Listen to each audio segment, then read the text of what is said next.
Welcome to Holocaust Museum Houston. My name is Wendy Warren, and I'm the Director of Education here at the museum. To celebrate the opening of the exhibit, Mandela Struggle for Freedom, we are speaking with organizations from around Houston that are working to protect human rights and serve our community. Today, I have the pleasure of speaking with Martin Kaminsky and Sukri Woodley of Interfaith Ministries for Greater Houston. Martin and Sukri, thank you for joining us today. I'm very excited to learn more about your organization and the fantastic initiatives that IM is leading within our community. So first, can you tell us a little bit about Interfaith Ministries and your organization's mission? Well, thank you very much, Wendy, for having us here today. And congratulations to the Holocaust Museum Houston on opening the Mandela exhibit. We're very, very excited to see it and to be a part of it. Here at Interfaith Ministries, we actually were founded more than 50 years ago, about 51 years ago, during the civil rights era. So we have always, as a part of our mission, been very committed to advancing dialogue, collaboration, service, and respect for all people, people of faith traditions and people of no particular faith traditions. This is really a very important part of the work that we're doing to serve the Houston community. And Interfaith Ministries for Greater Houston actually has 4 main programs. And from those programs, we stem off into different sorts of service capacities.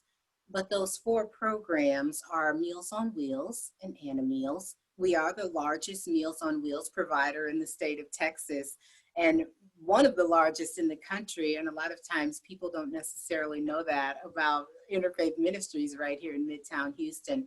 We also have a Galveston location as well for Meals on Wheels. We do resettle refugees through our refugee resettlement program, and we have a very long history spanning 3 decades plus of resettling refugees and helping to welcome our new neighbors right here in the Houston area. And are we so fortunate to live in Houston, the most diverse city in this country? This is a very welcoming place to live, even for me as a transplant from Detroit, Michigan to Houston. We also have interfaith relations and community partnerships. And the inside thing that we say about interfaith relations and community partnerships is that is really the heart of the work that we do. Because that's really where it's very nuanced work, where we're bringing people of faith traditions and no particular faith traditions together to advance understanding and to build collaboration between neighbors. And that's very precious work that we do. Lastly, we have Volunteer Houston, which is our volunteerism arm, and they are doing amazing work in the community, helping people and companies come together with nonprofits in need in our community. So we're very excited about the work that we're doing through Volunteer Houston and that program, which is not a young program, but it's the youngest program within our organization. We took them over or they came under us about 4 years ago. So now they're just doing phenomenal work and really continuing to build volunteerism and service in this community. Wow, you really have quite a broad spectrum of work that your organization does. It's really amazing. And I'm sure lots of people are just learning about that by watching this video. So. Yeah. Why is these human rights issues that you work with, why are they important? Let me try to answer the question. I'm Martin Kaminsky, the president and CEO, and we're always so happy to work with Holocaust Museum Houston. We share many educational goals and all share the idea to stop hate and build respect for all people. And that's been in our mission for the last 51 years. Really, our goal is to take people from very diverse backgrounds, from Eastern, Western faiths, and people of no faith at all, and to try to build understanding for the different faiths. We do programs like the Dialogue Project, which coordinates dinners where people of different faiths get together and get to talk about an issue through the lenses of the faiths that they believe in and are active in. And so our goal is to bring people together in understanding and to serve together in collaboration to get things done for people in need. And so during this time, certainly our focus is much more on diversity, equity and inclusion, and the opportunity to make sure that we are building respect for all people. On our building, we have a banner in 13 different languages that says the word respect.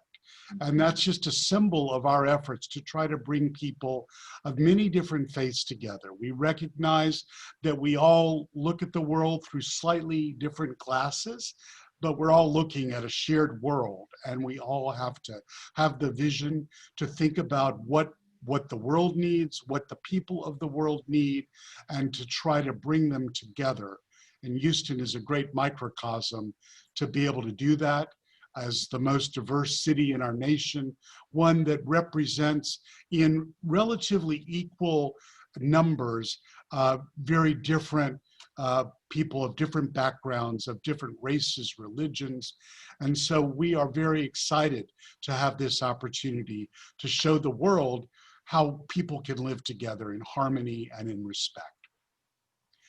I'd add that COVID has just put an extra layer of challenge on all that. Certainly, we have built facilities to bring people together because that's our goal. But during COVID, we're being especially cautious and careful. And so we're doing most of our work by Zoom and by other virtual methods. And I'm sorry that we can't be with you and your visitors and patrons today, but we appreciate the opportunity to talk to them in this virtual way. And so the work continues. The relationships that we can build now, the responses to George Floyd and to others are inspired by the work that Nelson Mandela did over his life. And whether in South Africa or whether in the United States, that fight is important. All of us have a responsibility to be a soldier in this fight and to bring our world together more closely so we can stop hate and build respect for people of all backgrounds. Thank you. Just beautifully said. We so agree with all those sentiments. So well said, Martin. Yeah. So how can people get involved with Interfaith Ministries, and how can people help with many of the parts of your mission? Well, so we do have quite a few different events and learning opportunities listed on our website, which is www.imgh.org.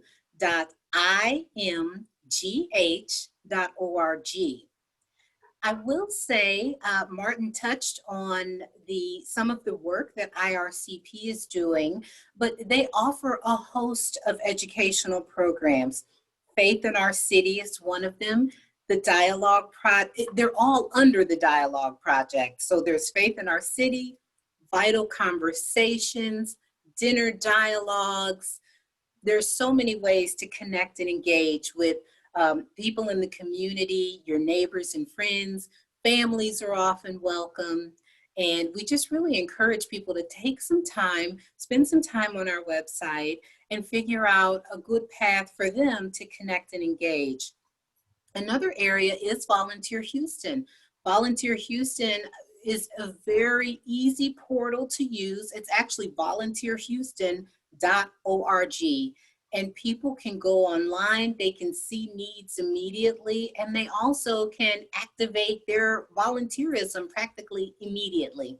So it's not a cumbersome process at all. They've streamlined it and made it very easy to get involved. Meals on Wheels, we are serving so many seniors through Meals on Wheels. We continue to see the needs grow, especially during COVID. And we know that seniors are dealing with even more isolation and even a greater sense of hunger in the community overall right now with, economic downturns and things like that. So we are very aware of the needs of our seniors in our community. They've served us all their lives. They've worked, they kept the economy strong, they fought in wars, they're veterans. And so now we do ask people to take some time to care for a senior, look out for a senior, and if they feel compelled to help support senior nutrition through Meals on Wheels in our community. Thank you. Is there any other information you'd like to share with our viewers? Just like to say that we're happy to work in partnership to understand the human rights issues throughout our community and our world, to use the terrors of the Holocaust in a way that can educate us and prepare us for a better way to work together. And just as Nelson Mandela fought against many obstacles with many barriers to bring equality and opportunity for all people in South Africa, it's our responsibility to fight the barriers of COVID and the other challenges in our world now, and to stand up. We must all be upstanders, and we must all stand up for diversity, equality, and inclusion for all people. Thank you very much, Wendy, for this opportunity to talk to your audience. And I hope people will take time to look at the Mandela exhibit and to realize the effort that this gentleman put into our world to make it a better place. We hope to continue to follow with his inspiration. Thanks. Thank you so much. Thanks both of you for spending some time with us today and for the incredible work that Interfaith Ministry does every day here in the city of Houston. If any of our viewers would like to learn more about Interfaith Ministries or about Holocaust Museum Houston, please stop by at our Human Rights Expo on September 26th from 10 to 5. It will be free admission at the museum, where you can learn all about the Holocaust, human rights, and see our new exhibit, Mandela Struggle for Freedom, which will be on view from September 11th through January 3rd, 2021. So please go to our webpage, hmh.org, if you would like to know more about upcoming events here at Holocaust Museum Houston, and follow us on social media as well. You can follow Holocaust Museum Houston's Boniak Center at Boniak Center on Instagram and Twitter. Thank you so much again, and thanks for tuning in. Have a great day. Thank you, Wendy. Thank you, Holocaust Museum Houston. Thank you, guys. Bye-bye.